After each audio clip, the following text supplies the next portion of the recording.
of a ghost story, something going boom in the night and haunting a small Wisconsin town. The residents of sleepy Clintonville say at night they are awakened by a series of loud bangs, and no one's been able to record them.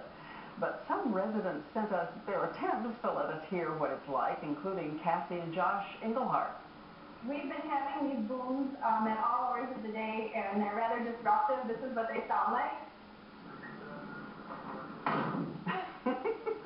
Thank you for the illustration. Authorities say it's not a gas leak, it's not an earthquake, so the residents will be standing watch again tonight.